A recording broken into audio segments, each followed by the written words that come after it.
Europe has been beset by a wave of Pakistani crime ranging from arson and rampaging grooming gangs to political extremism and terrorism, while their media and political elite attempt to hide the truth of Pakistani men being disproportionately involved in these atrocities.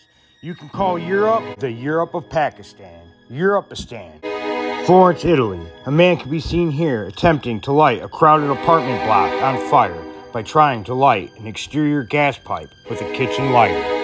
This dastardly attempt at mass murder by way of arson was committed in the dark of night. Dozens of people could have been burned to death. The perpetrator was later captured. Who was this man? What was he doing? Where is he from? What is his nationality? That is the question people want to know. Pakistani national reported who attempted to set fire to an apartment building in Florence, Italy, early December 2025 is Mohammed Adib. Adib allegedly attempted to ignite a residential building's gas supply, an act described as gas pipe arson attempt. Status: he was identified as an illegal migrant who had reportedly been deported just 1 week prior to the incident.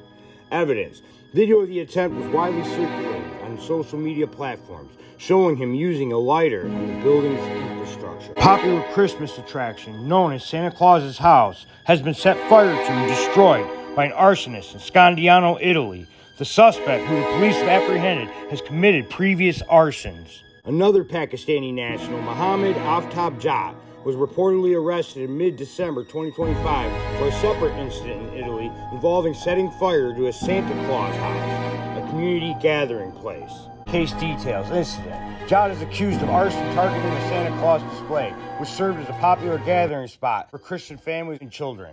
Motive: unconfirmed social media reports suggest he may have been upset by the celebration of non-Muslim festivals. Background: he's reportedly lived in Italy since 2021.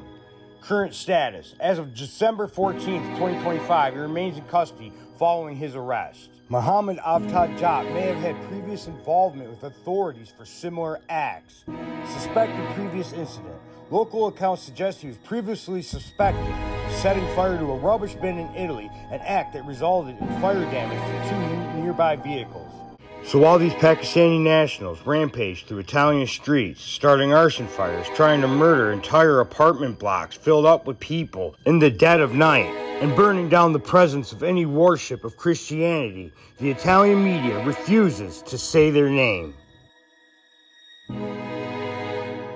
And not just one news source, but all of them. A man sets fire to Santa's house. They try to hide the national origin of the perpetrator with terminology like 48-year-old resident of Scandiano, the man, the perpetrator, a 48-year-old resident of the town, the man, the accused individual, a 48-year-old, the 48-year-old man, he is the person, a 48-year-old resident, the 48-year-old, the man, and not one word about their nationality, their immigration status, their citizenship status.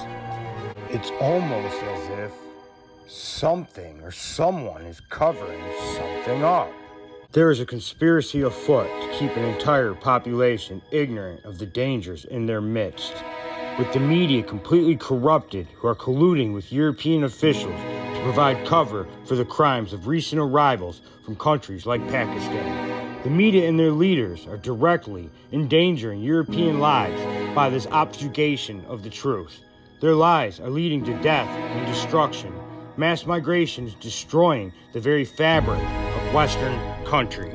Terrorists have struck 7 European Christmas markets since 2014, 3 in France and 4 in Germany, all carried out by men of Muslim or Middle Eastern backgrounds. Authorities arrested 5 men suspected of planning attack number 8 in Germany last week. One of them, a Muslim cleric from a German mosque who urged his followers to kill as many people as possible. Christmas markets in many European nations must now be surrounded by barriers and security patrols. In Magdeburg last December, a man drove his SUV at a high rate of speed through the center of the Christmas market, killing 6 and injuring more than 300. In 2016, a Muslim terrorist drove a stolen semi-truck through a Christmas market in Berlin, killing 12 people and injuring 56. Back to face justice after 16 years on the run. The man in the blue shirt being led through this police station is Shahid Mohammed, about to hear details of a charge of mass murder that he had fled to Pakistan to avoid. In relation to the murder of 8 people in a house fire at 40 Osborne Road, Huddersfield. The court heard petrol had been poured through the letterbox of the Shisti family home, an act of revenge in an argument over a relationship that Shahid Mohammed objected to. Shahid Mohammed was being investigated as a suspect following the fire, had skipped bail and fled to Pakistan. In his absence, 3 other men were convicted for their roles in the arson attack. It was 2015, 13 years after the fatal fire, that Shahid Mohammed was arrested in Pakistan before finally being extradited back to the UK. In France, 38% of Muslims agreed with the statement that Sharia, or Islamic law, should be above the laws of the Republic. For those aged 15 to 24, that number rose to 57%. 16% of Muslims refused to condemn or fully condemn the assassination of Dominique Bernard, who was targeted for being a history teacher. That number was 31% for Muslims in schools. We find similar results to the French poll in Germany.